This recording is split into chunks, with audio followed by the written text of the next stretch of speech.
আজকের যে টার্গেট, যে আমরা কমপক্ষে 3 থেকে 4টে প্রশ্ন আরো পড়বো। আমরা অলরেডি 3টে প্রশ্ন আলোচনা করেছি আমাদের ফার্স্ট সেশনে। আমাদের দ্বিতীয় সেশনে কিন্তু আমরা আরো 4টার মতো প্রশ্ন আমরা যদি পড়ে ফেলি তাহলে ম্যাক্সিমাম প্রশ্ন আমাদের হয়ে যায়। ঠিক আছে।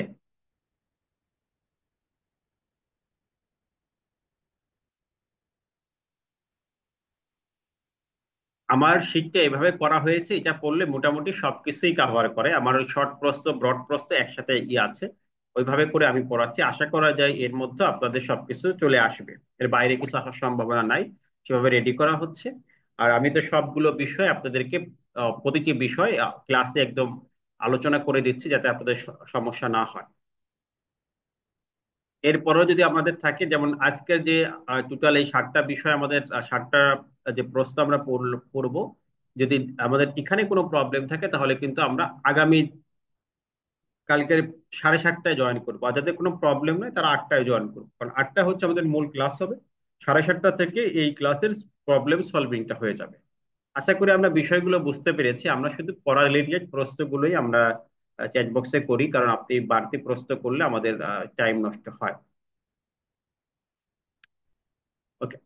এখন আমাদের 4 নম্বর যে প্রশ্নটা, এগুলো তো সব আপনাদের মার্ক করা আছে যে কোনটা কয় স্টার দিচ্ছি, এটা বার করা। 4 নম্বর প্রশ্নটা আমাদের 2 স্টার দেন, এটা আমাদের মোটামুটি গুরুত্বপূর্ণ বাট খুব বেশি না, এই জন্য আমরা 2 স্টার দিই। 3 স্টার দিচ্ছে না, এটাকে 2 স্টার দেন। যেটাও আমাদের মোটামুটি গুরুত্ব সহকারেই পড়তে হবে, একদম কম গুরুত্ব না।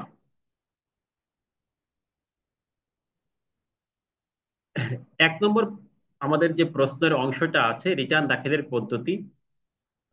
আমাদের এখন কথা হচ্ছে রিটার্ন দাখিলের বর্তমানে পদ্ধতি হচ্ছে একটা, আমাদের সকল ব্যক্তি স্বনির্ধারণী পদ্ধতিতে রিটার্ন দাখিল করবে। তাহলে পদ্ধতি কয়টা হলো? একটা।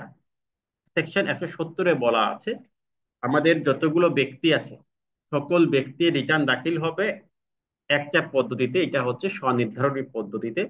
সবাই স্বনির্ধারণী পদ্ধতিতেই রিটার্ন দাখিল করবে। রিটার্ন দাখিলের পদ্ধতি হচ্ছে একটা, এটা হচ্ছে স্বনির্ধারণী পদ্ধতি। এই পদ্ধতিতে রিটার্ন দাখিল করবে।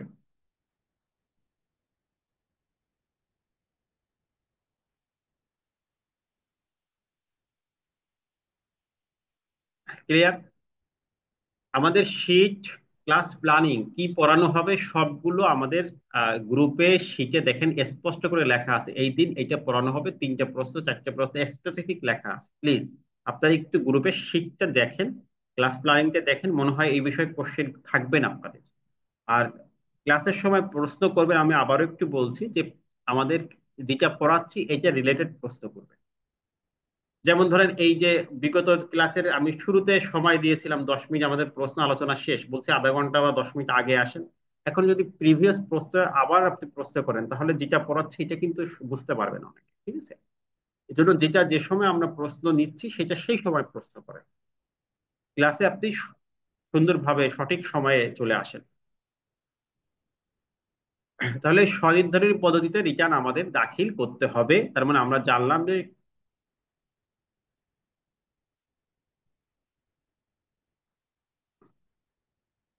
আমাদের রিটার্ন দাখিল করতে হবে 180 সেকশন। 180 সেকশন মানে স্বনির্ধারণী পদ্ধতি, যে নিজের রিটার্নটা নিজে আমরা দাখিল করব, এটা হচ্ছে 180 সেকশন।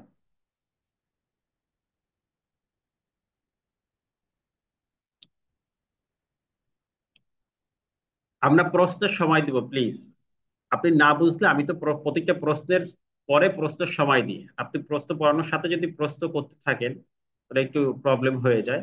তাহলে আমাদের প্রথম যে বিষয়টা, যে আমাদের রিটার্ন দাখিলের পদ্ধতির নাম হচ্ছে স্বনির্ধারণী পদ্ধতি। এটা কোন ধারায় বলা আছে? 180 ধারায়। এখন রিটার্ন দাখিল যে আপনি স্বনির্ধারিত পদ্ধতিতে করবেন এটা বলা আছে 170-এ। আমাদের দুটো সেকশন, যে কোন সেকশনে বলা আছে আপনি বাধ্য, এটা বলা আছে 170-এ। বলা আছে আপনি 100 ধারায় রিটার্ন, 180 ধারায় রিটার্ন দাখিল করতে বাধ্য। আর হচ্ছে 166-তে বলা আছে যে কোন ব্যক্তি রিটার্ন দাখিলে বাধ্য থাকবেন, টিন গ্রহণ করতে বাধ্য থাকবেন, সে হলো টিন গ্রহণ করতে। এটা বলা আছে, ওইটা আমাদের গুরুত্বপূর্ণ না। তাহলে 166 ধারায় হচ্ছে কোন ব্যক্তি টিন গ্রহণ করবেন। তাহলে যে ব্যক্তি ঋণ গ্রহণ করতে বাধ্য, ঋণ নিতে বাধ্য, সে ব্যক্তি 180 দ্বারাই স্বনির্ধারিত রিটার্ন দাখিল করবেন। তার টিন আছে, টিন নিতে বাধ্য। আর এটা বলা আছে 170 সেকশন। এটা এরপরে আমাদের আরেকটা প্রশ্ন, রিটার্ন প্রসেস। রিটার্ন প্রসেসটা আপনি খুব সহজ ভাষায়, আমি যেভাবে বলছি এভাবে লিখবেন। আপনি বিস্তারিত বা সেকশন গুলো অ্যাভয়েড করে লেখার চেষ্টা করবেন। সেকশন গুলো অ্যাভয়েড করে যদি আপনি লিখেন তাহলে আপনার খুব সহজেই এটা মনে থাকবে। এখন খুব আহ, যে টাইম আছে, এটা সেকশন মুখস্থ করে বা লেখার মতো আসলে সময় আমাদের নাই।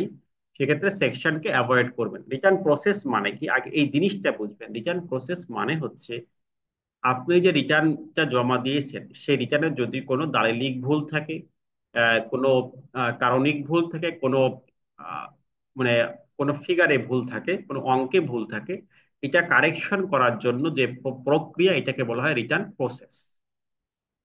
তাহলে আপনি ধরেন 180 ধারায় রিটার্ন সাবমিশন করছেন বা সংশোধিত রিটার্ন দিছেন, তখন উপকর কমিশনার এটাকে রিটার্ন প্রসেসে নিতে পারে।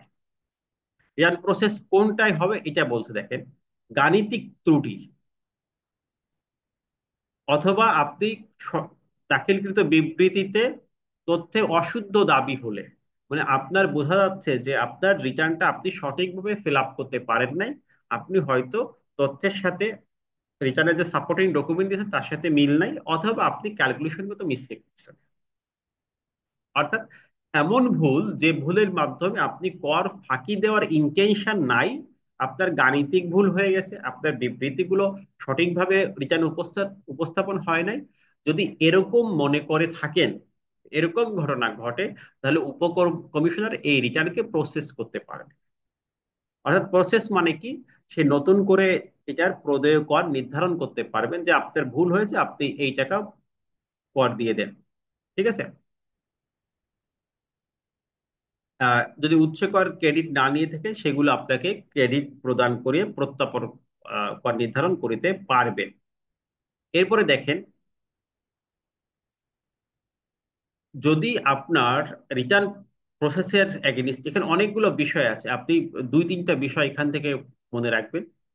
রিটার্ন প্রসেসের করার ফলে ডিসিটি নতুন করে যে আয় নির্ধারণ করবে, সেই সেই আয়ের সাথে যদি করদাতার আয়ের সাথে কোনো পার্থক্য সৃষ্টি হয়, কোনো দাবি সৃষ্টি হয়, দেখা যাচ্ছে আপনি যে আয় প্রদর্শন করেছিলেন, রিটার্ন প্রসেস করে আপনার আয় বাড়ানো হয়েছে বা কোনো কিছু অতিরিক্ত করা হয়েছে, তাহলে অবশ্যই করদাতাকে লিখিতভাবে এটার ব্যাখ্যা দেওয়ার সুযোগ দিতে হবে বা করদাতার কাছে শুনতে হবে। এখানে মূলত রিটার্ন প্রসেসের বড় একটা প্রক্রিয়া দেওয়া আছে। আমরা সহজে যদি এটাকে লিখতে চাই তাহলে কিভাবে আমরা লিখবো, এটা হচ্ছে মূল বক্তব্য। আর রিটার্ন প্রসেসে মূলত দুইটা বিষয় হয়, আমি সংক্ষিপ্তভাবে বলি, আপনি এটাকে একটু নোট রাখেন। রিটার্ন প্রসেসটা কখন হয় এটা আমরা পেয়ে গেলাম। রিটার্ন প্রসেসটা হয় যখন আমাদের রিটার্নে কোনো গাণিতিক ভুল থাকে বা এমন ভুল যা দিয়ে কর ফাঁকি দেওয়াকে বোঝাচ্ছে না, তখন উপকর কমিশনার এটাকে রিটার্ন প্রসেস করতে পারে। উপকর কমিশন দুইটাই কাজ করতে পারে। একটা বলতে পারে যে আপনি নতুন করে একটি সংশোধিত রিটার্ন দেন, রিটার্নের মাধ্যমে আপনি এই বিষয়গুলো সংশোধন করবেন, আপনার এখানে ভুল আছে, সেই কাজটা করতে পারেন। অথবা তিনি আরেকটি কাজ করতে পারেন, তিনি আপনার যে বিষয়গুলো ভুল হয়েছে এটাকে সংশোধন করে তিনি একটা অ্যাসেসমেন্ট করে কর নির্ধারণ করে আপনাকে নোটিশ পাঠাতে পারেন।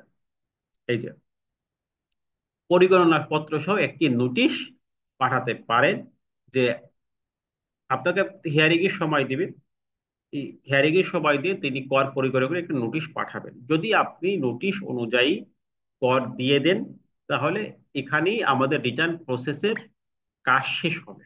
আর যদি আপনি ওই অনুযায়ী রিটার্ন সাবমিশন না করেন বা কর পরিশোধ না করেন, তাহলে কিন্তু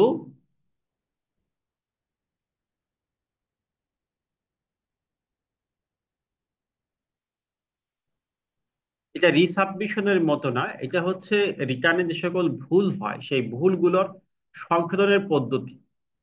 ঠিক আছে।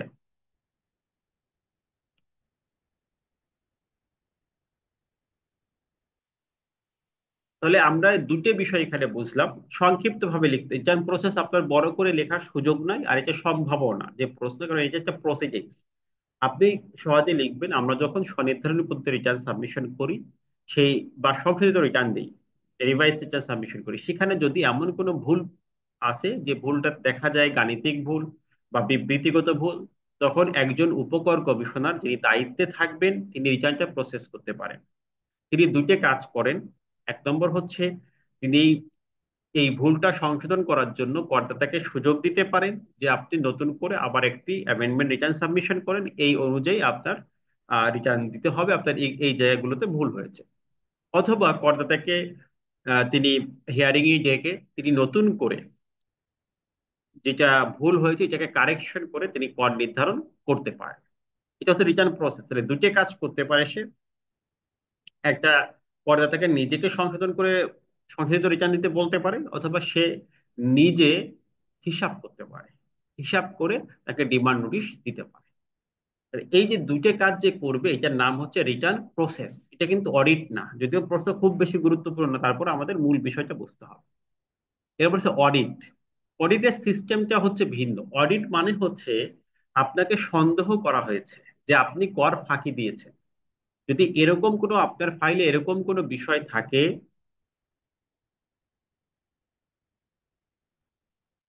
আপনার যদি ফাইলে এরকম কোনো বিষয় থাকে যে আপনি কর ফাঁকি দিয়েছেন, এরকম যদি কোনো উদ্দেশ্য তারা দেখে, তাহলে আপনার এই ফাইলটি অডিটের জন্য নির্বাচিত করতে পারবে। এবং এটা বোর্ড নির্বাচন করবে, বোর্ডের যে কর্তৃপক্ষ তারা নির্বাচন করে আপনার যে কমিশনারের আন্ডারে ফাইলটা তার কাছে পাঠাবে যে এই ফাইলটা আপনি অডিট করেন, অডিটের জন্য নির্বাচিত। তো প্রথম কথা হচ্ছে বোর্ড কর্তৃক নির্ধারিত পদ্ধতিতে, এটা কোন পদ্ধতিটা আইনে বলা নেই, তাদের নির্ধারিত পদ্ধতিতে তারা কি করবে, একটা রিটার্ন, একজন ব্যক্তি রিটার্ন তারা অডিটের জন্য নির্বাচন করবে। প্রথম কাজ হচ্ছে অডিটের জন্য নির্বাচন করা, এবং এটা তার সংশ্লিষ্ট কমিশনারের কাছে পাঠানো যে এই ফাইলটা আমাদের অডিটের দ্বারা নির্বাচিত হয়েছে। যদি একটা রিটার্ন অডিটের জন্য নির্বাচিত হয়, সেক্ষেত্রে আমাদের তিনটা টিম গঠন করা হবে। এটা লিখতে পারলে আপনার মোটামুটি হয়ে যাবে। তিনটা টিম। একটার নাম হচ্ছে অনুসন্ধানকারী টিম, দ্বিতীয় টিমের নাম হচ্ছে অডিট টিম, তৃতীয় টিমের নাম হচ্ছে অডিট কিউরেটর। তাহলে তিনটা টিম গঠন করা হবে এই অডিটটাকে সমাধান করার জন্য, এই অডিট প্রক্রিয়াকে শেষ করার জন্য। প্রথম টিমের নাম হচ্ছে অনুসন্ধানকারী টিম, দ্বিতীয় টিমের নাম হচ্ছে অডিট টিম, তৃতীয় টিমের নাম হচ্ছে অডিট কিউরেটর। এই তিনটে শব্দ আপনি মনে রাখবেন। এক নম্বর শব্দ অনুসন্ধানকারী টিম, দুই নম্বর শব্দ অডিট টিম, তিন নম্বর শব্দ অডিট কিউরেটর। এই তিনজনের তিনটি কাজ তারা করবে। অডিট অনুসন্ধানকারী টিম কি করবে, তারা করদাতার যাবতীয় বিষয় অনুসন্ধান করবে। অনুসন্ধান তো বুঝেনি, তার আয় ব্যয় সম্পদ রেকর্ড যা যা আছে সবকিছু তারা কি করবে, অনুসন্ধান করবে। এটা মনে রাখবেন, তার সম্পদ দায় এই সম্পর্কে তথ্য সংগ্রহ করবেন, যাচাই করবেন, এক কথায় তাহলে এই বিষয়গুলোকে অনুসন্ধানের মধ্যে নিয়ে আসবেন। সবকিছু সার্চ করবেন যে ঠিক আছে কিনা, কোনো সন্দেহ আছে কিনা, এগুলোকে নির্ধারণ করবেন। এটা হলো অনুসন্ধানকারী টিমের কাজ। তাহলে করদাতার বিরুদ্ধে অডিট প্রক্রিয়া শুরু হওয়ার প্রথম কাজ হচ্ছে তার বিরুদ্ধে অনুসন্ধান করা, তদন্ত করা। অনুসন্ধান হয়ে গেল, এগুলো একদম প্র্যাকটিক্যাল আঙ্গিকে বলতেছি। অনুসন্ধান হয়ে যাওয়ার পরে এই অনুসন্ধানের একটা রিপোর্ট তারা অডিট টিমের কাছে, প্রথমত 60 দিন, পরে আরো 60 দিন, 120 দিন এটা তদন্ত রিপোর্ট করার সময় পাবে। এই 120 দিনের মধ্যে অডিট টিমের কাছে তারা এটাকে প্রেরণ করবে, অডিট কিউরেটর বরাবর পাঠাবে, তারপরে অডিট টিমের কাছে তারা এটাকে পৌঁছাই দেবে। তাহলে দ্বিতীয় কাজ শুরু করবে হচ্ছে অডিট টিম। তাহলে প্রথম কাজ কে শুরু করলো, অনুসন্ধানকারী টিম। তারা সবকিছু করদাতা সম্পর্কে যাচাই বাছাই করলো, অনুসন্ধান করলো। অনুসন্ধান করার পরে এই ফাইলটা অডিট কিউরেটর, সেই তো মেজর উপরে থাকবে, সে আবার অডিট টিমের কাছে দিয়ে দিবে। দ্বিতীয় টিম হচ্ছে অডিট টিম। তারা নির্ধারিত পদ্ধতি অনুসরণ করে এটাকে সবকিছু দলিল যা আছে, তদন্ত রিপোর্ট যা আছে সবকিছু যাচাই বাছাই করে তারা 300 দিনের মধ্যে একটা অডিট প্রতিবেদন রেডি করবে। এই যে অডিট প্রতিবেদন জমা দিবে। তাহলে দ্বিতীয় কাজ কারা করবে? দেখেন, প্রথম কাজ অডিট অনুসন্ধানকারী টিম। দ্বিতীয় কাজ হচ্ছে, তার নাম হচ্ছে অডিট টিম। সে কি করলো? ওই অনুসন্ধান যে রিপোর্টটা পেলো, অনুসন্ধান করার জন্য টোটাল সময় হচ্ছে 60 দিন, আরো 60 দিন বৃদ্ধি করতে পারবে, টোটাল 120 দিন। এরপরে অডিট টিমের কাছে ফাইল আসলে, অনুসন্ধান রিপোর্টটা আসলে, তারপর অডিট টিম সব যাচাই বাছাই করে একটা অডিট প্রতিবেদন রেডি করবে। যার জন্য সে 300 দিন সময় পাচ্ছে। তাহলে প্রথমে 120 দিন, 60 60, এরপরে 300 দিন। 300 দিনের পরে তারা একটা অডিট প্রতিবেদন তৈরি করবে। এই প্রতিবেদন তৈরি করার পরে এই প্রতিবেদনটা, এই অডিট টিমের প্রতিবেদনে করে তার আয়ের উৎস, সম্পদ সবকিছু নিশ্চিত প্রমাণগুলো থাকবে, এগুলো থাকবে, এগুলো আপনি বুঝতে পারবেন। যা এই প্রতিবেদনটা তারা অডিট কিউরেটরের কাছে পৌঁছাবে। এই অডিট কিউরেটর, সেই অডিট কিউরেটর হচ্ছে দেখবে, ফাইনালি দেখবে যে এই এই ব্যক্তি যার ফাইলটা আমরা অডিট করেছি তার বিরুদ্ধে আইনগত কোনো ব্যবস্থা নেওয়া যায় কি না। যদি করদাতার বিরুদ্ধে কোনো ব্যবস্থা নেওয়া না যায়, তখন সে কমিশনারকে সুপারিশ করবে যে করদাতার কোনো কার্যক্রম গ্রহণ করার দরকার নাই, তার অতিরিক্ত কর দাবির সুযোগ নাই। দেখেন, যদি এরকম ঘটনা ঘটে যে তার যা কিছু আছে তদন্ত করে দেখা গেল না সবকিছু সঠিক আছে, তখন অডিট কিউরেটরের মন্তব্য হবে যে তার বিরুদ্ধে কোনো কর দাবির সুযোগ নাই। আর যদি সে মনে করে না, অডিট কার্যক্রম করার যথেষ্ট সুযোগ আছে, তার কর ফাঁকি আছে, তখন সে তাকে বলবে যে আপনি অডিট মামলাটি নিষ্পত্তি করেন, তার বিরুদ্ধে অডিট কার্যক্রম পরিচালনা করা যায়। তখন সে কোন প্রক্রিয়ায় করা যায় ইত্যাদি সম্বলিত একটা রিপোর্ট সে উপকর কমিশনার বরাবর আহ, দিবে, যে উপকর কমিশনকে দিবে যে আপনি এইভাবে এই মামলাটা সমাধান করেন। তখন অডিট কিউরেটর প্রদত্ত নির্দেশনা মোতাবেক উপকর কমিশনার কার্যধারা গ্রহণ করবে এবং সেই অনুযায়ী এই অডিট প্রক্রিয়াটা শেষ করবে। এখানে এভাবে লেখা আছে, সে সেই অনুযায়ী কি করবে? অডিট প্রক্রিয়াটা শেষ করবে। এই যে, এক কথায়, তা আমরা এই যে টোটাল প্রশ্নটার আনসার, এই অডিট প্রক্রিয়া লিখতে গেলে আপনি দেখা যাচ্ছে 2 ঘন্টা লেগে যেতে পারে, 1 ঘন্টা লেগে যেতে পারে। আপনি এইভাবে তো লিখলে হবে না, আপনাকে লিখতে হবে 10 মিনিটের মধ্যে। তাহলে আপনি মূল কথাটা লিখবেন যে অডিটটা কি, আর রিটার্ন প্রসেসটা কি। এটা আমি সংক্ষিপ্ত ভাবে বলছি, এই নোটটা আপনি একটু করে নেন। প্রথমে আমরা বললাম রিটার্ন কি। রিটার্ন দাখিল করতে হবে স্বনির্ধারণী পদ্ধতিতে। কোন পদ্ধতিতে? একটা পদ্ধতি, সেলফ অ্যাসেসমেন্ট। সেলফ মানে কি? নিজের রিটার্ন নিজে তৈরি করতে হবে, নিজেই হিসাব করে রিটার্ন দাখিল করতে হবে। দ্বিতীয় নম্বর পয়েন্ট হচ্ছে রিটার্ন প্রসেস কি। রিটার্ন প্রসেস তখন হয় যখন আপনার রিটার্নে কোনো গাণিতিক, কোনো কারণিক, কোনো তথ্যগত ভুল থাকে। আপনি ইনকাম ট্যাক্স ফাঁকি দেওয়ার উদ্দেশ্যে কোনো ভুল করেন নাই, তাহলে হচ্ছে আমার এটাকে বলা হবে রিটার্ন প্রসেস। প্রসিডিংসে আছে, প্রসেসে আছে। দ্বিতীয় যে বিষয়টা বললাম, অডিট। অডিটটা কি? অডিটটা এখন বোর্ড কর্তৃক নির্ধারিত হয়। অডিটটা কি হয়? বোর্ড কর্তৃক নির্ধারিত হয়। বোর্ড কর্তৃক নির্ধারিত পন্থায় একজন করদাতার রিটার্নকে অডিটের জন্য নির্বাচিত করা হবে। তাহলে প্রথম কথা হচ্ছে বোর্ড কর্তৃক নির্ধারিত পন্থায় একটা রিটার্নকে অডিটের জন্য নির্বাচিত করা হবে। নির্বাচিত করার পরে এটা উপকর কমিশনারকে জানানো হবে। ওই অঞ্চলে যিনি কমিশনার, তাকে অবহিত করা হবে যে এই ফাইলটা আপনার অডিটে পড়েছে। অডিটে পড়ার পরে তখন এই অডিট প্রসেসকে সমাধান করার জন্য, অডিট প্রসেসকে সমাধান করার জন্য সে 3টা টিম গঠন করা হবে। 3টে টিমের খালি দাগ দিবেন, আর কিছুই। 3টে টিম সম্পর্কে আপনি দাগ দিবেন এবং এই আমি দাগ দিয়ে দিচ্ছি যে এতটুকু আপনি পড়বেন। 3টা টিম গঠন করা হবে। 1 নম্বর টিম হচ্ছে অনুসন্ধানকারী টিম, 2 নম্বর টিম হচ্ছে অডিট টিম, 3 নম্বর টিম হচ্ছে অডিট কিউরেটর। এই 3টে শব্দ মার্ক করেন। তাহলে কয়টা টিম হলো? 3টে টিম, অনুসন্ধানকারী team, audit team, audit curator.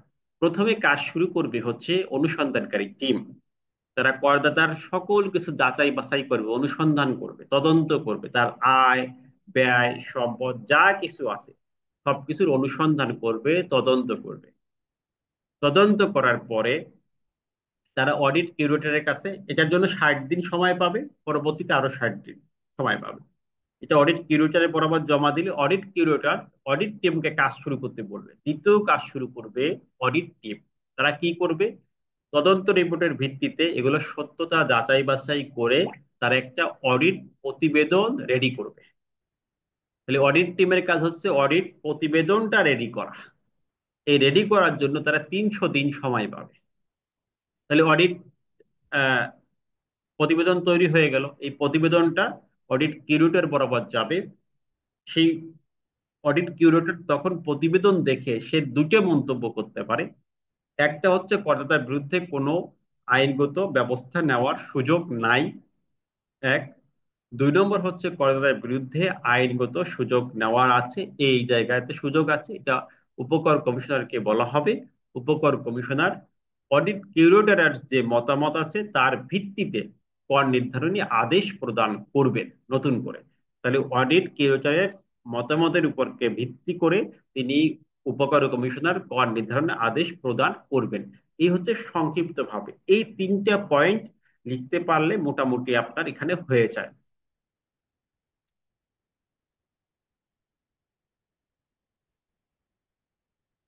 ওকে।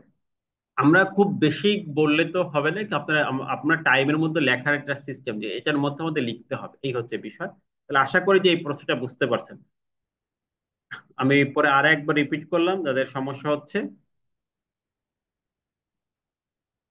অডিট তো আমি একদম শর্টলি বললাম, ঠিক আছে। শর্টলি বলতে অডিট কি হবে, 3টা টিম গঠন করা হবে। অডিট নির্ধারণ হওয়ার পরে একটা অনুসন্ধানকারী টিম, একটা অডিট টিম, অডিট কিউরেটর, এই 3টের কাজগুলো লিখবেন। শর্টলি বলা হয়েছে, এটা আপনি আবার প্রযোজনের রেকর্ডেড দেখে এই 3টের কাজ লিখতে পারলে আপনার মোটামুটি একটা হয়েছে, ঠিক আছে। আর এত বিস্তারিত আপনার দেখার দরকার নাই। এরপরের প্রশ্নটা দেখেন, আমাদের 5 নম্বর প্রশ্ন। এটা তেমন ইম্পর্টেন্ট না, এটা আমরা স্টার মার্ক করলাম না, ঠিক আছে। এটা খুব গুরুত্বপূর্ণ না। এটা হচ্ছে আয় বলতে কি বোঝায়, আয় বলতে কি বোঝায় যে কিন্তু ডেফিনেশন আমরা অলরেডি পড়েছি। তাহলে এটা আমাদের হয়ে গেছে, আয় বলতে কি বোঝায়, ঠিক আছে। আয় বলতে কি বোঝায় আমরা কি পড়েছি। আয় বলতে আমরা বুঝেছি যে কোনো উৎস থেকে উদ্ভূত আয়, প্রাপ্তি, মুনাফা অর্জন, উৎসে আয়কর, এটাও আয়। এটা ডেফিনেশন কিন্তু আমরা গতকালকে পড়েছি। আয়ের খাত সমূহ কয়টা? এটা আমরা জানি যে আয়ের খাত হচ্ছে 60টা। ইনকাম ট্যাক্স আইনের সেকশন 30-তে 30 ধারায় আয়ের খাত বলা আছে 60টা। এই যে 60টা আয়ের খাত বলা আছে, তাহলে 30 ধারায় কয়টা আয়ের খাত বলা আছে? 60টা। 1 নম্বরে চাকরি থেকে আয়, এগুলো আমরা জানি, এগুলো নিয়ে আমরা অনেক কাজ করেছি। ভাড়া থেকে আয়, কৃষি হতে আয়, ব্যবসা হতে আয়, মূলধনী আয়, আর্থিক পরিসম্পদ আয়, অন্যান্য উৎস থেকে আয়। এটা সংক্ষিপ্ত প্রশ্নেও আসতে পারে যে আয়ের খাতগুলো লিখুন। তাহলে আমাদের দেখেন একটা প্রশ্নের মধ্যে আমাদের সংক্ষিপ্ত হয়, শর্ট মার্কও হয়। যেমন আয়ের খাত কয়টি, এটা একটা সংক্ষিপ্ত প্রশ্ন আসতে পারে, 60টি। তাহলে আয়ের খাত হচ্ছে চাকরি থেকে আয়, ভাড়া থেকে আয়, কৃষি থেকে আয়, ব্যবসা থেকে আয়, মূলধনী আয়, আর্থিক পরিসম্পদ থেকে আয়, অন্যান্য উৎস থেকে আয়। এটা এটা আমরা খুব সহজেই পারবো যে আয়ের খাতগুলো কি কি, 60টা খাতের নাম লিখে। বেতন খাতে কিভাবে করযোগ্য আয় বের করতে হয় এটা মূলত ম্যাথের সাথে সম্পৃক্ত। তারপর আমরা এই জিনিসটি একটু এখানে বুঝে যাই, তাহলে আমাদের ক্লিয়ার হবে। বেতন হচ্ছে সাধারণত সরকারি এবং বেসরকারি। সরকারির ক্ষেত্রে আমাদের মনে রাখতে হবে 3টি পার্টিকুলার্স, বেতনের যে পার্টিকুলার্স আছে।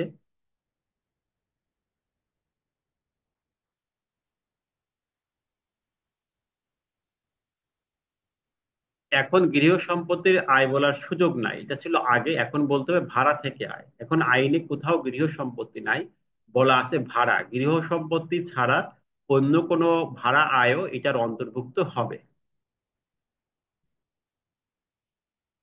অন্যান্য আয় বলতে এখানে যেটা বোঝাচ্ছে যে এই উপরের 6টার বাহিরে যদি অন্য কোনো আয় থাকে এটা হচ্ছে অন্যান্য সোর্সের আয়, ইনকাম ফ্রম আদার সোর্সেস।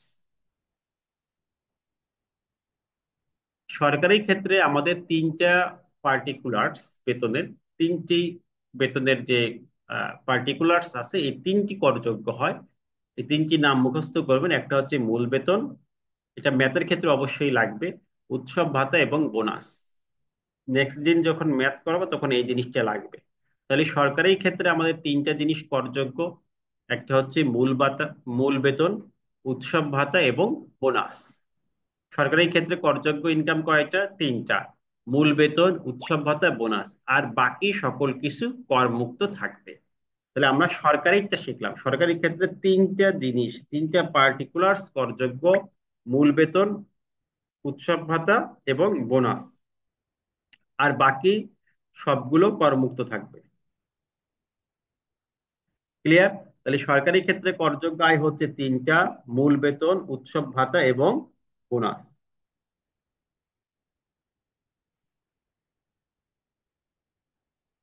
আর যদি বেসরকারি হয় তাহলে আমাদের বলা আছে, সরকারি ক্ষেত্রে বেসরকারি ক্ষেত্রে যা টোটাল বেতন হবে, মূল বেতনের 1/3 অথবা 4.5 লাখ টাকা, এর মধ্যে যেটা কম এটা কর মুক্ত থাকবে। এই পর্যন্ত আমাদের পড়লেও হবে। আর বাকিটুকু আমাদের হচ্ছে একটা সিস্টেম দেখানো, এটা আমাদের দরকার নাই, এটা পড়বেন। তাহলে এখানে আমাদের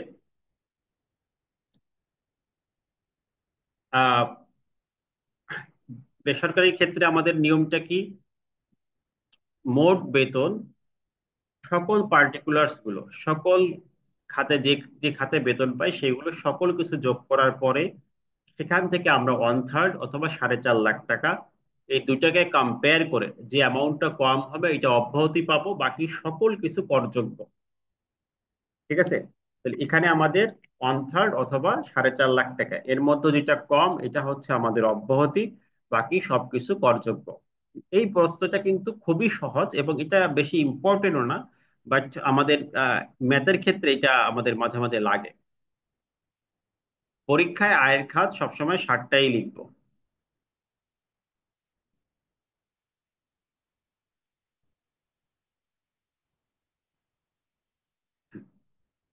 এই বৈশাখী যেটা দেয় এটা হচ্ছে বৈশাখী ভাতা, এই যে বাংলা নববর্ষ ভাতা, এটা সম্পূর্ণ করমুক্ত। তাহলে তিনটা জিনিস করযোগ্য থাকবে: মূল বেতন, উৎসব ভাতা, বোনাস। বৈশাখী ভাতা এগুলো লেখা আছে, এগুলো সব করমুক্ত। আপ- আপনার করমুক্ত দরকার নেই, করযোগ্য কোনটা এটা মনে রাখেন, তাহলে আমাদের ম্যাথ করতে সুবিধা হবে। তাহলে এই প্রশ্নের উত্তর কিন্তু খুব সহজে আমরা পেয়ে গেলাম। এখান থেকে আশা আশা করি প্রশ্ন নাই, তারপরে থাকলে বলেন, আর একবার আমরা রিপিট করব।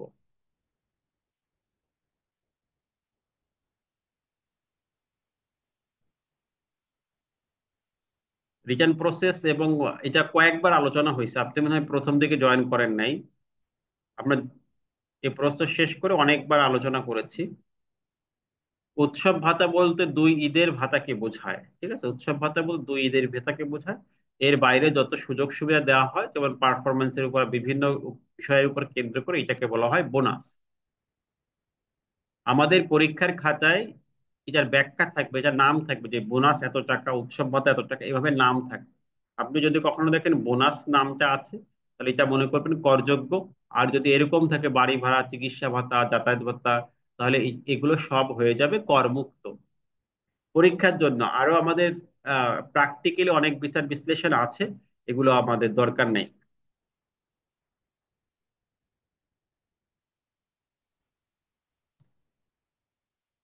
আমাদের আয়কর আইনে ইনকাম হেডস আরো আছে, কিন্তু আমাদের 30 সেকশনে যেখানে বলা আছে আয়ের খাত, সেখানে 7টা বলা আছে, এই জন্য আমরা 7টাই পরীক্ষার খাতায় লিখবো। আর বাকিগুলো হচ্ছে আয়ের সাথে আয়ের যোগ করা, ওগুলো ভিন্ন সিস্টেম। কিন্তু আয়ের খাত মূলত আমাদের 7টা, আর বাকি আমাদের আরো বিষয় আছে, ওগুলো আমাদের পরীক্ষার জন্য না।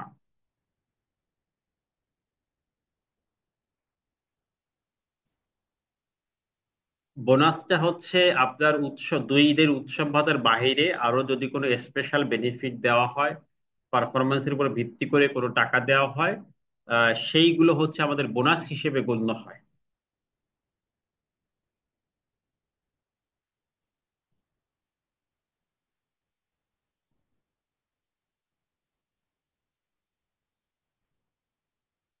আপনাদের এখন মনে হচ্ছে বড় হবে না, আপনি এটা লিখতে পারলে আপনার জন্য দেখবেন যে 2-3 পৃষ্ঠা 3 পৃষ্ঠা এমনিতেই হয়ে যাচ্ছে। আপনি যে লেখেন এইভাবে লিখে দেখেন, আপনি 3 পৃষ্ঠা এমনিতে হয়ে যাবে। আর আমাদের একটা প্রশ্ন তো 3-4 পৃষ্ঠার বেশি আপনি লেখার সুযোগও পাবেন না, সময়ও পাবেন না। আপনি সর্বোচ্চ একটা প্রশ্নের জন্য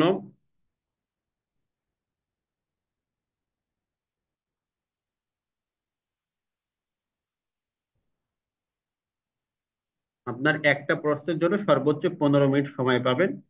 সেক্ষেত্রে আপনাকে এতটুকু লিখলেই এনাফ, বুঝে জিনিসটা লিখতে পারলেই হবে।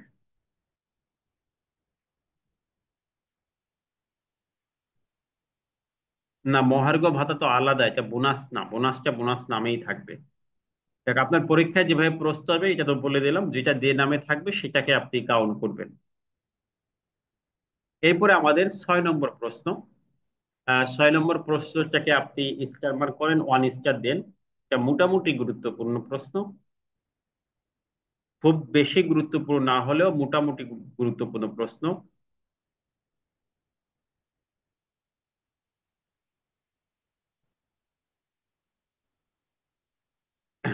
আয়কর কর্তৃপক্ষ কারা, তাদের পদমর্যাদা, ক্ষমতা এবং কোন ব্যক্তি কর নির্ধারণের সাথে জড়িত। এই বিষয়টা থেকে আমাদের অনেক সময় সংক্ষিপ্ত প্রশ্ন আসে, আবার ব্রড প্রশ্ন আসে। দেখেন, একটা প্রশ্ন আসছিল যে আয়কর কর্তৃপক্ষের সর্বশেষ ব্যক্তিকে, বা কর্তৃপক্ষের মধ্যে অন্তর্ভুক্ত ব্যক্তিকে। তা আয়কর কর্তৃপক্ষের সর্বশেষ ব্যক্তি বা কর্তৃপক্ষের অন্তর্ভুক্ত ব্যক্তি হচ্ছে কর পরিদর্শক, ট্যাক্স ইন্সপেক্টর। তিনি হচ্ছে,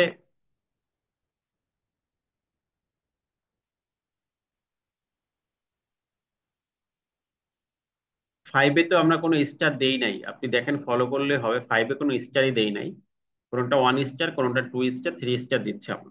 তাহলে আয়কর কর্তৃপক্ষের সর্বনিম্নে যিনি থাকেন তিনি হচ্ছেন কর পরিদর্শক, ইনিও আয়কর কর্তৃপক্ষের অন্তর্ভুক্ত, মনে রাখেন। এরপরে আয়কর কর্তৃপক্ষের কোন কর্মকর্তা কর নির্ধারণের সাথে জড়িত, এটার নাম হচ্ছে উপকর কমিশনার। এই যে উপকর কমিশনার। যদি এরকম প্রশ্ন আসে কোন ব্যক্তি কর নির্ধারণের সাথে জড়িত, তাহলে আমাদের ডিরেক্টলি 1 মার্কের উত্তর হবে উপকর কমিশনার, অর্থাৎ ডিসিটি। উপকর কমিশনার তিনি সকল করদাতার কর নির্ধারণ করে থাকেন। তাহলে উপকর কমিশনার হচ্ছে কর নির্ধারণের সাথে জড়িত। এখন হচ্ছে তাদের কর্তৃপক্ষ কারা, এই যে সিরিয়াল পদমর্যাদা অনুযায়ী সাজানো আছে। প্রথমে আয়কর কর্তৃপক্ষ আছে জাতীয় রাজস্ব বোর্ড, যা 4 ধারায় আলোচনা করা আছে। এরপরে আছে মুখ্য কর কমিশনার একজন। এরপরে আমাদের আছে মহাপরিচালক। মহাপরিচালক আপনি মোট 3 জন পাবেন: মহাপরিচালক পরিদর্শন, মহাপরিচালক প্রশিক্ষণ, মহাপরিচালক কেন্দ্রীয় গোয়েন্দা সেল। এই 3 জন পাবেন মনে রাখার জন্য। মহাপরিচালক হলো 3 জন, এর নাম আপনি একসাথে লিখতে পারেন: পরিদর্শন, প্রশিক্ষণ, গোয়েন্দা সেল। দেখেন, তাহলে আমরা এরপরে 3 জন মহাপরিচালক পেয়ে গেলাম। স্বায়ত্তশাসিত প্রতিষ্ঠান সরকারি। এরপরে কর কমিশনার হচ্ছে অ্যাপিল, কর কমিশনার বৃহৎ করের যে ইউনিট, এবং কর কমিশনার। তাহলে কর কমিশনার দেখেন এখানে পেলাম হচ্ছে 3 জন। মহাপরিচালক পেলাম পরিদর্শন, প্রশিক্ষণ, গোয়েন্দা সেল, এভাবে মনে রাখার জন্য সুবিধার্থে। এরপর কর কমিশনার 3 জন: অ্যাপিল, বৃহৎ করদাতা ইউনিট, আর শুধু কর কমিশনার। ঠিক আছে। তাহলে কর কমিশনার অ্যাপিল, কর কমিশনার হচ্ছে আপনার আহ বৃহৎ করদাতা ইউনিট, আর কর কমিশনার এটা। এরপর হচ্ছে অতিরিক্ত কর কমিশনার, এডিশনাল। এটাও অ্যাপিল হতে পারে, এটা অতিরিক্ত মহাপরিচালক গোয়েন্দা সেল হতে পারে, প্রশিক্ষণ হতে পারে। এই যারা আছে আগে 3 জনের অতিরিক্ত হইতে পারে। ঠিক আছে।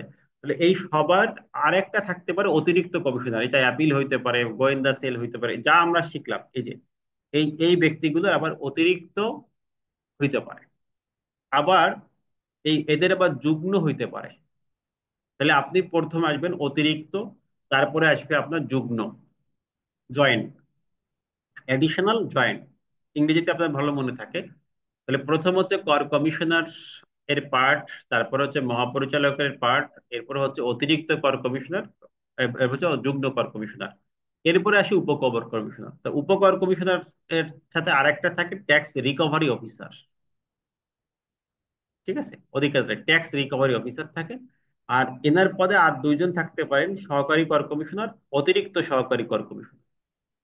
উপকর কমিশনার যদি কোনো জায়গায় না থাকে, সেখানে আরেকজন থাকতে পারেন সহকারী কর কমিশনার, অথবা অতিরিক্ত সহকারী কর কমিশনার। অর্থাৎ সার্কেলে থাকে হচ্ছে এই উপকর কমিশনার, রেঞ্জে থাকে যুগ্ম কর কমিশনার, আর জোনে থাকে কমিশনার অথবা অতিরিক্ত কর কমিশনার।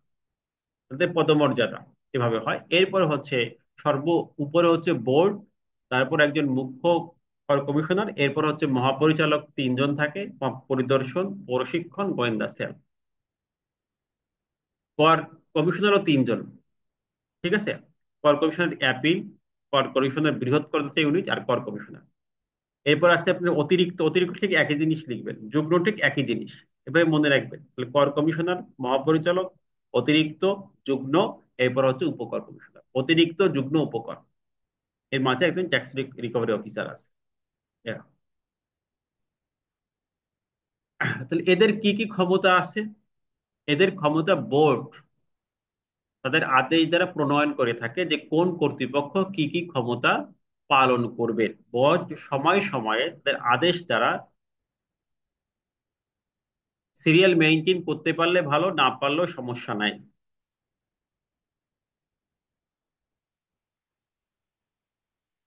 বোর্ড সময় সময়ে নির্দেশ দ্বারা এদের ক্ষমতা এবং এগুলো নির্ধারণ করে থাকে। তাদের ক্ষমতার এখানে কিছু বর্ণনা দেয়া আছে যে কার কোন ক্ষমতা আছে, ঠিক আছে।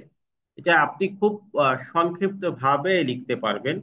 যেমন মহাপরিচালক পরিদর্শন, তার কি কি ক্ষমতা আছে? তিনি আহ, এই কার্যধারা বাস্তবায়নে যে কোনো পরিদর্শন করতে পারবেন, কর নীতি সংস্কার প্রস্তাব করতে পারবেন, এই সকল কাজ তিনি করতে পারবেন। এরপরে ধরেন গোয়েন্দা সেল, তার কাজ কি? গোয়েন্দারদের কাজ গোয়েন্দাগিরি করা, তথ্য সংগ্রহ করবে, তথ্যের রেকর্ড বিশ্লেষণ করবে, এইগুলো।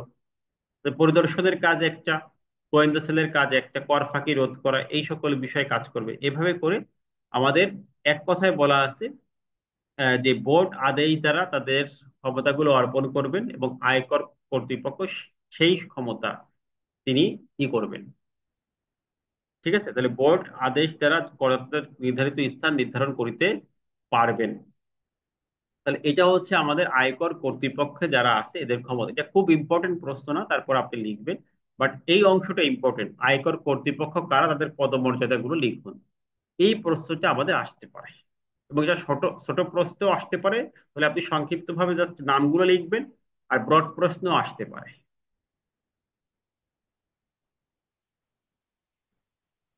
এতটুকু পড়লে হবে এই প্রশ্ন, এটা দরকার নেই, খুব বেশি ইম্পর্টেন্ট না। এরপরে 7 নম্বর প্রশ্নটা, এটা আমি 1 স্টার দিই। এটা আমরা 1 স্টার দিলাম। এটা আমাদের খুব যে ইম্পর্টেন্ট বিষয়টা না, মোটামুটি ইম্পর্টেন্ট, 1 স্টার দিলাম। ঠিক আছে, এই প্রশ্নটা আমরা 1 স্টার দিতে পারি।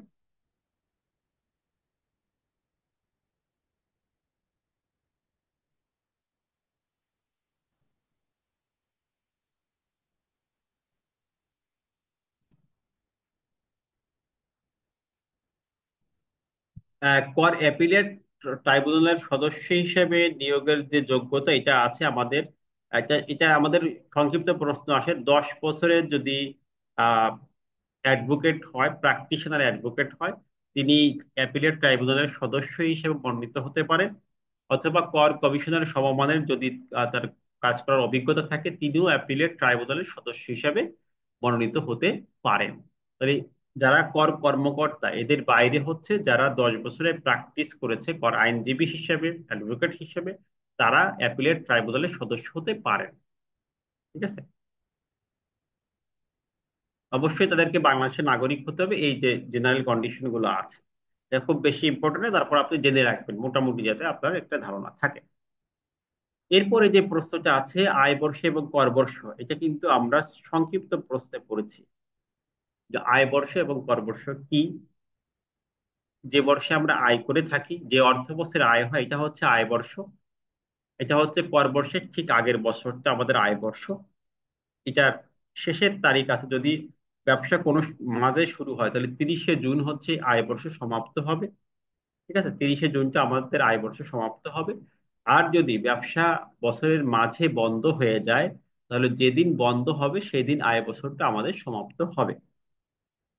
এছাড়া আমাদের ব্যাংক, বীমা, আর্থিক প্রতিষ্ঠানের ক্ষেত্রে আয় বছর হবে হচ্ছে আমাদের জানুয়ারি থেকে পরবর্তী 12 মাস, মানে জানুয়ারি থেকে 31শে ডিসেম্বর এই পর্যন্ত সময়কাল।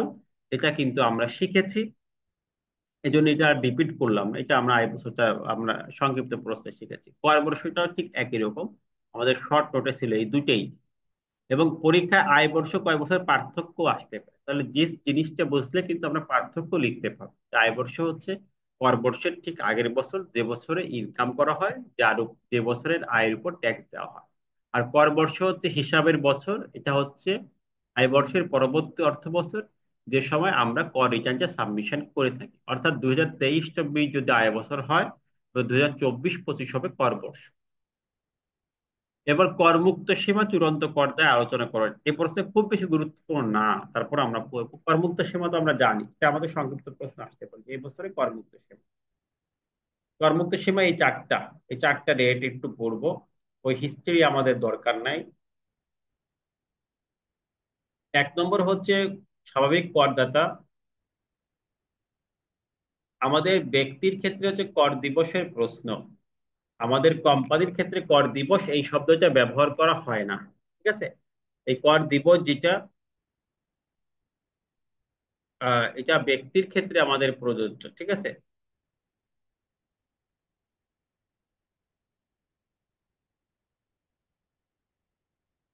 এই যে ধারা ঠিক আছে, তো ধারা আপনার লেখার দরকার নেই, আর ধারা এখানে ঠিক আছে। তাহলে আমাদের করমুক্ত সীমা আমরা জানি যে ব্যক্তির ক্ষেত্রে 3.5 লাখ টাকা করমুক্ত সীমা, এটা গতকালও আলোচনা হয়েছে। আর মহিলা এবং 65 বছর উপরের যাদের বয়স, তাদের ক্ষেত্রে 4 লাখ টাকা করমুক্ত সীমা। তৃতীয় লিঙ্গের ক্ষেত্রে আমাদের করমুক্ত সীমা হচ্ছে 5 লাখ টাকা। 5 লাখ টাকার, সরি, 4,75,000 টাকা। এবং গেজেটভুক্ত যুদ্ধ মুক্তিযুদ্ধের ক্ষেত্রে আমাদের করমুক্ত সীমা হচ্ছে 5 লাখ টাকা। তাহলে এখানে চারটা ব্যক্তির কথা আমরা জানি। স্বাভাবিক ব্যক্তির ক্ষেত্রে 3.5 লাখ টাকা, এটা আসতে পারে পরীক্ষায়, যেমন এর আগে একটা 1 মার্কে এসেছিল যে মহিলাদের ক্ষেত্রে করমুক্ত সীমা কত এবছরে। এবছর বলতো 24-25-এ, তাহলে আমরা লিখবো 4 লাখ টাকা। হতে পারে তৃতীয় লিঙ্গের ক্ষেত্রে আমাদের এবছরের করমুক্ত সীমাটা আসতে পারে 1 মার্কে, তখন আমরা লিখবো 4,75,000 টাকা। তার মানে এটা সংক্ষিপ্ত প্রশ্নের জন্য ইম্পর্টেন্ট। এরপরে চূড়ান্ত কর দায়, এটা আমাদের আহ যদিও আমাদের আইনে চূড়ান্ত কর দায় নাই।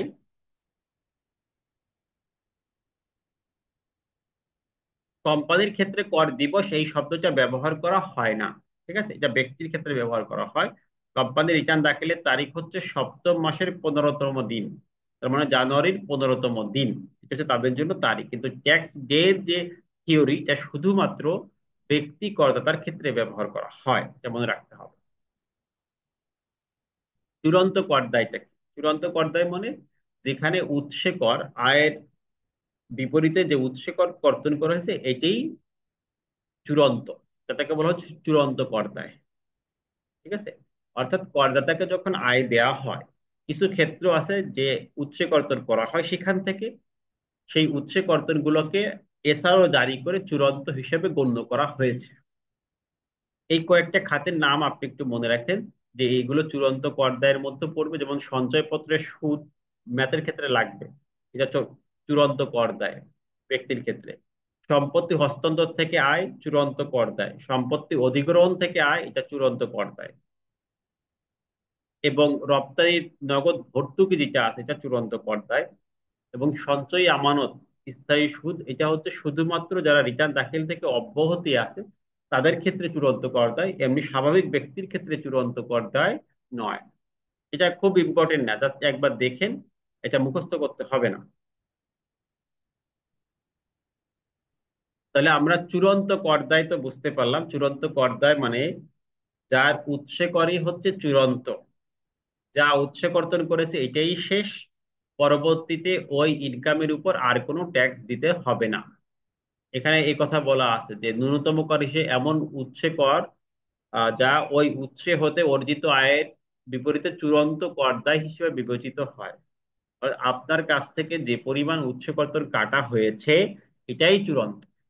দেখা যাচ্ছে সঞ্চয়পত্র থেকে আপনার কাছ থেকে 10,000 টাকা কর্তন করা হয়েছে, তাহলে ওই 1 লাখ টাকা সঞ্চয়পত্র থেকে ইনকাম, ওই 1 লাখ টাকার এগেনিস্টে আপনার 10,000 টাকাই চূড়ান্ত কর দেয়। কথা ক্লিয়ার?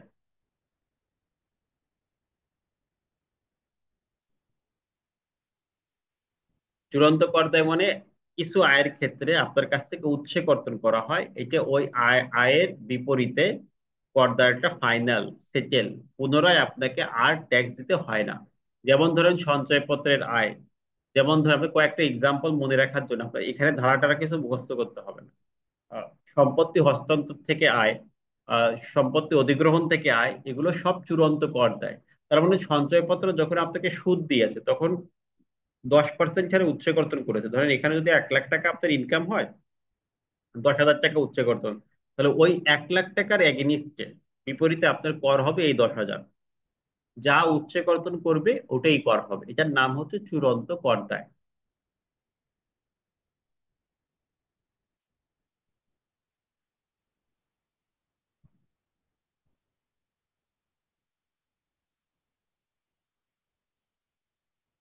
এটা হচ্ছে আমাদের চূড়ান্ত কর দায়ের লিস্ট, আপনার সেকশন মুখস্থ করার দরকার নাই। 125 হচ্ছে চূড়ান্ত কর দায়। Okay. আমরা 60টা প্রশ্ন আমাদের পড়া শেষ।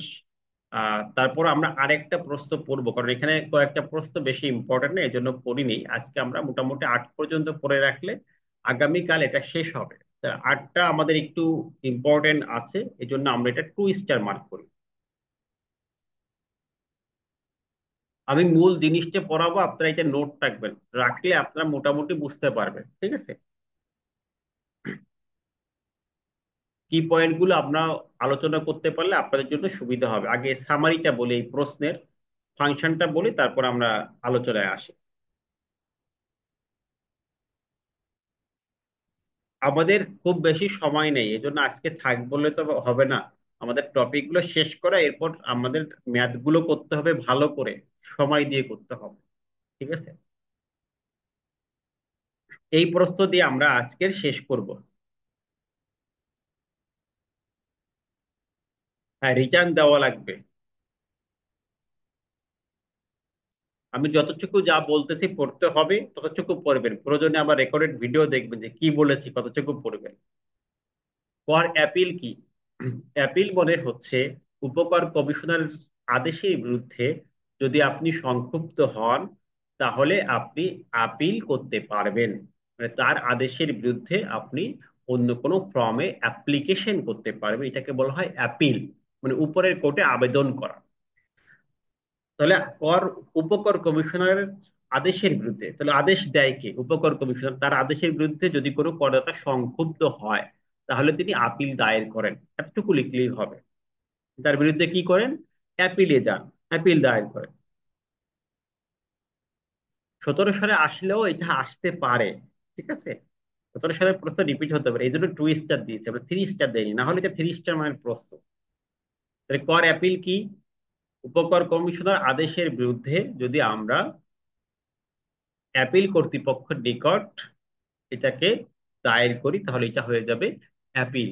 তাহলে উপকর কমিশনার আদেশের বিরুদ্ধে আমরা যদি সংক্ষুব্ধ, এই শব্দটা মনে রাখবেন, আমরা যদি সংক্ষুব্ধ হই, সেখানে যদি আমরা কি হই, সংক্ষুব্ধ হই, তাহলে আমরা অ্যাপিলের ফর্মে যে যদি অ্যাপ্লিকেশন করি, তাহলে এটা হবে অ্যাপিল।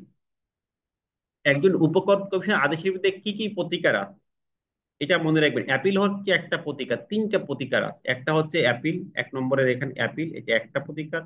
2 নম্বরে আছে আমাদের রিভিশন। 2 নম্বরে কি আছে এটা লিখে ফেলেন। প্রতিকার 3টা আছে, এটা লিখে ফেলেন। 2 নম্বরে আছে রিভিশন, ঠিক আছে, রিভিশন। আর 3 নম্বরে আছে এডিআর। এডিআর নিয়ে আমাদের আর একটা প্রশ্ন আছে। অ্যাপিল নিয়ে যেমন একটা প্রশ্ন, এডিআর নিয়েও আমাদের আর একটা প্রশ্ন আছে। তাহলে এই উপকর কমিশনারের রায়ের বিরুদ্ধে আমাদের মূলত 3টা প্রতিকার আছে। আমরা এই রায়ের বিরুদ্ধে অ্যাপিল করতে পারি, আমরা রায়ের বিরুদ্ধে রিভিশন করতে পারি, আমরা এডিআর এ যেতে পারি। তাহলে একজন উপকর কমিশনার যে রায় দিবে তার বিরুদ্ধে আমাদের মূল প্রতিকার কয়টা বলেন? 3টা প্রতিকার। আমার সাথে রিপিট করেন, 3টা প্রতিকার। একটা হচ্ছে আপিল করা, আর একটা হচ্ছে রিভিশন করো, আর একটা হচ্ছে এডিআর এ যাওয়া। এডিআর মানে হচ্ছে আমাদের সহায়তাকারীর মাধ্যমে সমাধান করা, মেডিয়েশন পদ্ধতিতে এটাকে সমাধান করা, আলোচনার ভিত্তিতে সমাধান করা।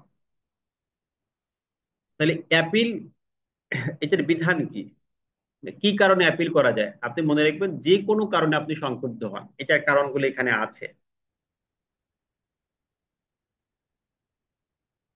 যেমন আয় নির্ধারণের ক্ষেত্রে আপনি যদি সংক্ষুব্ধ হন, কর দায় নির্ধারণের ক্ষেত্রে, ক্ষতির জের, না আপনার রিটার্নের যে কোনো কারণে যদি আপনি সংক্ষুব্ধ হন, করের ক্রেডিট প্রত্যাবর্তন, মানে আমরা কোন বিষয়ে সংক্ষুব্ধ হতে পারি? আমার আয়টা বেশি নির্ধারণ করা হয়েছে, আমরা সংক্ষুব্ধ হতে পারি।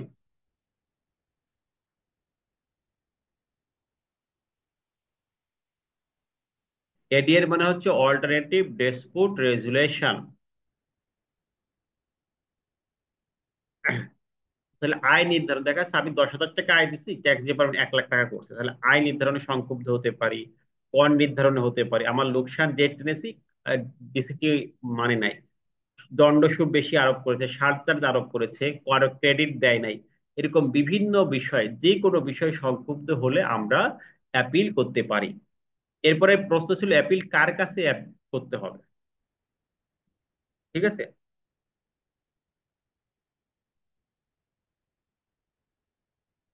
অ্যাপিল কার কাছে করতে হবে এটা যদি আপনি দেখেন,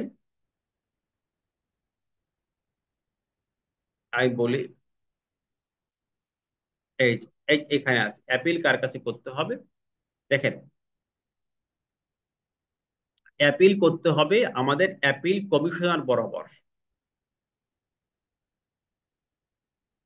অ্যাপিল কমিশনার বরাবর অ্যাপিল করবে যদি সেটা কোম্পানি হয়। যদি কোনো রায় দেয় এবং সেটা যদি কোম্পানি হয়, তাহলে সে অ্যাপিল করবে অ্যাপিল কমিশনার বরাবর।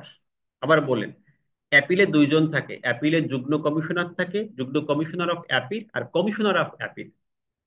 যদি কোম্পানি হয় তাহলে এই অ্যাপিলটা সরাসরি অ্যাপিলেট কমিশনারে চলে যায়। আন্তর্জাতিক লেনদেন হলে এটা কমিশনারের অ্যাপিল চলে যায়। ঠিক আছে। আর যদি ব্যক্তি হয়, তাহলে অ্যাপিল করতে হয় অ্যাপিলের যুগ্ম কমিশনার বরাবর। তাহলে অ্যাপিলে দুইজন থাকেন কর্মকর্তা, একজনের নাম হচ্ছে কমিশনার। যদি কোম্পানি হয়, আন্তর্জাতিক বিষয় হয়, তাহলে অ্যাপিল করবে অ্যাপিলেট কমিশনার বরাবর। কার কাছে করবেন অ্যাপিলটা? ঠিক আছে, কার কাছে করবেন? অ্যাপিলেট কমিশনার বরাবর। আর যদি কোনো ব্যক্তির মামলা হয়, তাহলে আপনি অ্যাপিল করবেন অ্যাপিলের যুগ্ম কমিশনার বরাবর। আমরা একটু কর্তৃপক্ষের মধ্যে দুইজনের নাম পড়ছি, আপনি একটু খেয়াল করছেন কিনা, যে একজন হচ্ছে অ্যাপিলেট কমিশনার আর অ্যাপিলেট যুগ্ম কর কমিশনার। এই দেখেন, এই যে কমিশনার অফ অ্যাপিল। যদি আপনি কোনো কোম্পানির সংক্ষুব্ধ হয়, তাহলে কোম্পানি কোথায় অ্যাপিল দায়ের করবে? অ্যাপিলেট কমিশনার বরাবর। আর যদি ব্যক্তি হয়, তাহলে দেখেন অ্যাপিলেট যুগ্ম কর কমিশনার, এই যে তার কাছে অ্যাপিলকে দায়ের করবে। তাহলে আমরা পেয়ে গেলাম যে কার কাছে অ্যাপিল দায়ের করবে।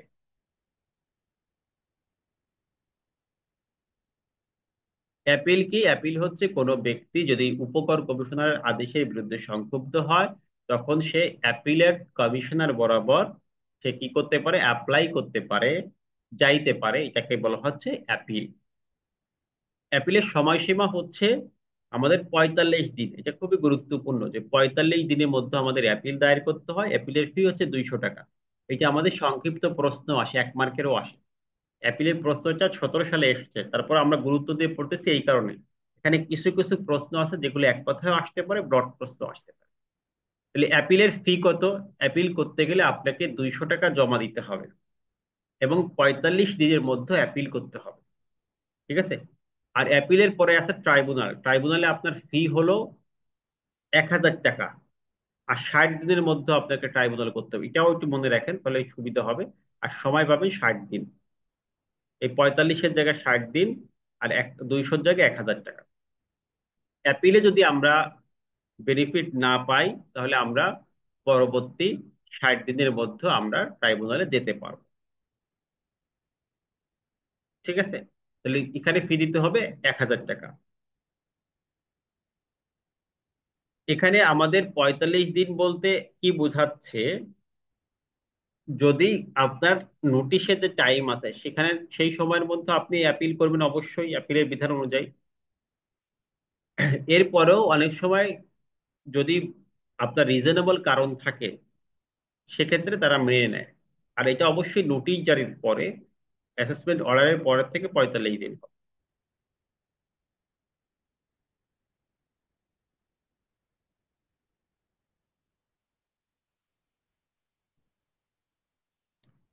ঠিক আছে, তাহলে আপনার বিরুদ্ধে যখন অর্ডার হবে, নোটিশ জারি হবে, তার নোটিশের পরবর্তী দিন থেকে আপনি 45 দিনের মধ্যে অ্যাপিল করতে পারবেন। কার কাছে অ্যাপিল করবেন? অ্যাপিল কর্তৃপক্ষের কাছে। কর্তৃপক্ষ দুইজন, আবারও বলছি, একজন হচ্ছে অ্যাপিলেট কমিশনার আর অ্যাপিলেট যুগ্ম কমিশনার। আপনি যদি কোম্পানি হয় বা ইন্টারন্যাশনাল লেনদেনের ক্ষেত্রে অ্যাপিল হয়, তাহলে আপনি চলে যাবেন কমিশনার বরাবর। আর যদি আপনি ব্যক্তি হন, চলে যাবেন অ্যাপিলেট যুগ্ম কর কমিশনার বিরুদ্ধে বরাবর। আপনার অ্যাপিল করতে ফি দেওয়া লাগবে মাত্র 200 টাকা।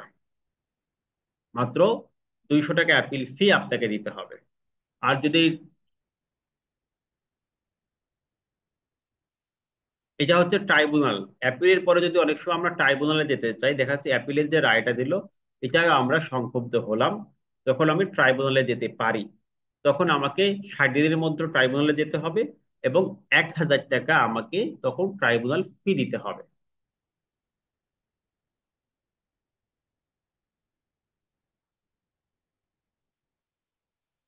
এটাও অ্যাপিলের রায়ের পরবর্তী, আপনাকে যখন রায়ের পরবর্তী অ্যাসেসমেন্ট অর্ডার দিবে, নোটিশ দিবে, তার পরবর্তী 60 দিনের মধ্যে আপনাকে ট্রাইব্যুনালে যেতে হবে। প্রথম ধাপ হচ্ছে আপনার, প্রথম মামলাটা হয় অ্যাপিলে, তারপরে যায় ট্রাইব্যুনালে, তারপরে যায় হাইকোর্ট ডিভিশন। আপনাদের হাইকোর্ট নিয়ে প্রশ্ন আসে না, হয় অ্যাপিল অথবা ট্রাইব্যুনাল।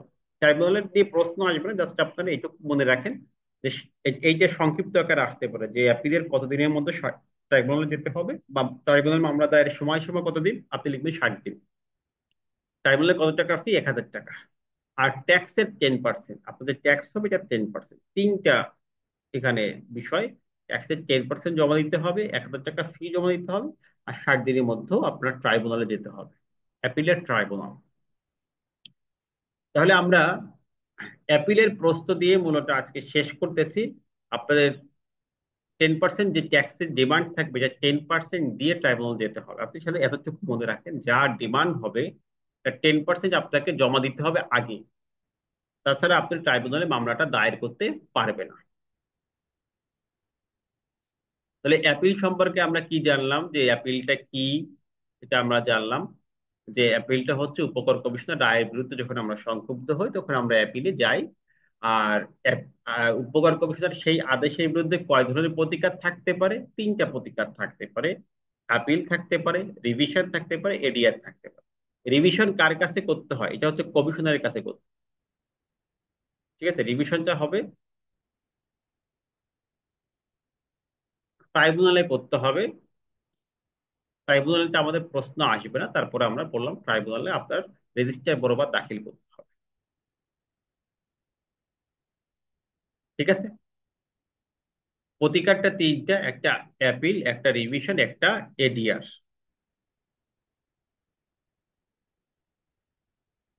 আর কি কারণে অ্যাপিল করা যায়? আমি বললাম যে কর নির্ধারণের ক্ষেত্রে আপনি যেখানে সংক্ষুব্ধ হবেন, আয় নির্ধারণ, কর নির্ধারণ, আপনার জরিমানা আরোপ, সারচার্জ আরোপ, রিফান্ড, জেড টানা, এই সকল বিষয়, যে কোনো বিষয় আপনি অ্যাপিলে যেতে পারবেন।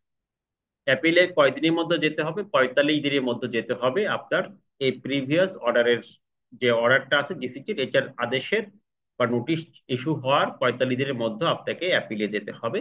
অ্যাপিলের ফি হচ্ছে 200 টাকা, আপনাকে জমা দিতে হবে। এরপর অ্যাপিল প্রসেস শেষ হয়ে গেল, এরপর আমি আরেকটা ফার্দার প্রসেস এখানে বলেছি। যদি অ্যাপিল শেষ হয়ে যায়, তারপরে যদি আপনি চিন্তা করেন সেখানেও আপনি, আপনার পক্ষে আসে নাই, এডিএটা নিয়ে আমাদের পরে আরেকটা ব্রড প্রশ্ন আছে, সেখানে এডিএটের ডিটেলস আমরা শিখবো। তখন আপনাকে কি করতে হবে? রিভিশন করতে হবে কমিশনার বরাবর। তখন আপনাকে ট্রাইব্যুনালে যেতে হবে, তখন আমাদের আবার 60 দিন সময় পাওয়া যাবে। 1000 টাকা ফি দিতে হবে। সাথে সাথে আপনাদের ট্যাক্সের যে ডিমান্ড ছিল, ধরেন আপনার ট্যাক্স আসছিল 1 লাখ টাকা, এটা 10%, 10,000 টাকা দিয়ে মামলাটা করতে হবে। আর আপনার যা লাস্ট ডিমান্ড থাকবে, এটা আমাদের ট্রাইব্যুনালে দিয়ে আমাদের অ্যাপিলটা করতে হবে। আমি প্রতিদিনই প্রশ্নগুলো মার্ক করে দিচ্ছি এখানে, যেমন এই 8 নম্বরটা 2 স্টার দিয়েছি, এর আগেরটা 1 স্টার দিয়েছি, এরকম ভাবে আমরা প্রতিটা প্রশ্ন মার্ক করে দিচ্ছি কোনটা কত। এখানে যে প্রশ্নগুলো আছে মোটামুটি সব প্রশ্ন কোনো না কোনো ভাবে গুরুত্বপূর্ণ। তার মধ্য থেকে যেটা সব থেকে বেশি গুরুত্বপূর্ণ এগুলো আমরা বেশি করে মার্ক করে দিচ্ছি। ঠিক আছে, এই হচ্ছে বিষয়। 7 নম্বর প্রশ্নটা আমরা বললাম যে আয় বর্ষ কর বর্ষ। এরপরও আপনাদের যদি কোনো কনফিউশন থাকে, আগামীকাল সকালের মধ্যে ভিডিওটা পেয়ে যাবেন এটার। এই ভিডিওটা একটু দেখবেন, দেখার পরে ইনশাল্লাহ আগামী কাল রাত 7:30টায় আমরা এই টোটাল যে বিষয়টা আছে এটা থেকে যে প্রশ্নগুলো আছে, যদি আপনি ভিডিও দেখে বই দেখে যদি কোনো প্রশ্ন আপনার উপর তারপরও থেকে যায়, আমরা তো বুঝালাম, আশা করি যে ক্লিয়ার হয়ে যাবে। তারপরে যদি আমাদের কোনো প্রশ্ন থাকে, আমরা 7:30টা থেকে 8টা পর্যন্ত আপনাদের প্রশ্নের উত্তর নিয়ে আলোচনা করব।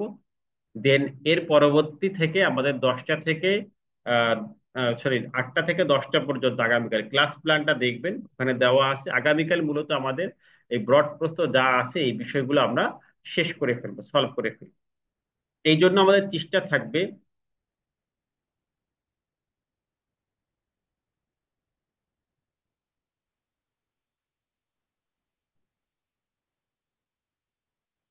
হ্যাঁ, ভিডিওটা আমাদের গ্রুপে দেওয়া আছে। আমাদের 3টা ভিডিও হয়েছে, 3টাই গ্রুপে লিংক দেওয়া আছে। তারপর অনেকে যদি পরে জয়েন করে থাকেন, আমি আবার রিপিট করব, ঠিক আছে ইনশাআল্লাহ। তাহলে এভাবে থাকবে। আপনাদের প্রশ্ন থাকলে আমরা আগামীকাল 7টা 7:30টার মধ্যে আপনারা ইনশাআল্লাহ জয়েন করবেন। রিভিশন, আমি তো বললাম রিভিশন করবেন কমিশনার বরাবর, যে জোনে আপনি ফাইলটা দেন সেই কমিশনার বরাবর।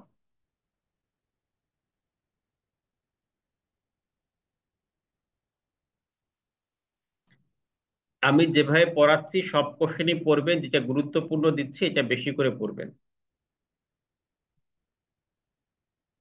আগামীকাল আগামীকাল সকালে আমাদের ক্লাস নাই। আগামীকাল শিডিউলটা দেখেন প্লিজ। ক্লাসের বিষয়ে এত বারবার প্রশ্ন করলে তো আমাদের সমস্যা। আমি একই বিষয় বলতেছি আর একই বিষয়ে প্রশ্ন হচ্ছে, ঠিক আছে।